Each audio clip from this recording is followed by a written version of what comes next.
রং লেখা আর্টে সবাইকে স্বাগত। দেখো তোমাদের জন্য আজকে যে ফুল পড়ি সেই ড্রয়িংটি নিয়ে আসছি। তো পেন্সিল দিয়ে এইভাবেই আমি আগে স্কেচ করে নিব, তারপরে রংটা শর্ট করে দেওয়ার জন্য তোমাদের ছবিটি আমি দেখাবো, সেটা তোমরা দেখবে। আর এইভাবেই যদি তোমরা চেষ্টা করো ইজিলিভাবে একটি ফুল পড়ি, একটি পড়ি সে ফুল নিয়ে খেলা করছে, বসে আছে, সেই ব্যাপারটি রং লেখা আর্ট ফুটিয়ে তোলার চেষ্টা করছে। তো কতটুকু করতে পারলাম অবশ্যই তোমরা কমেন্টে জানাবে এবং লাইক দিবে। লাইক পেলে অনেক ভালো লাগে এবং আরও নতুন নতুন ছবি তোমাদের জন্য নিয়ে আসার চেষ্টা করছি আমি। আর তোমরা এইভাবেই দেখে পাশে থাকবে, এটাই আমার চাওয়া পাওয়া।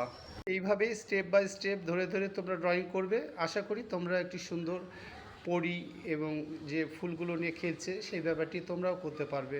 তো আজকে এখানে শেষ করছি। তোমরা ভালো থেকো এবং রং লেখা আর্টের পাশে থেকো, আর এইভাবে রং লেখা আর্টকে সাপোর্ট দিয়ে এগিয়ে নিয়ে যাও। এখানে শেষ করলাম। তোমরা সবাই ভালো থেকো।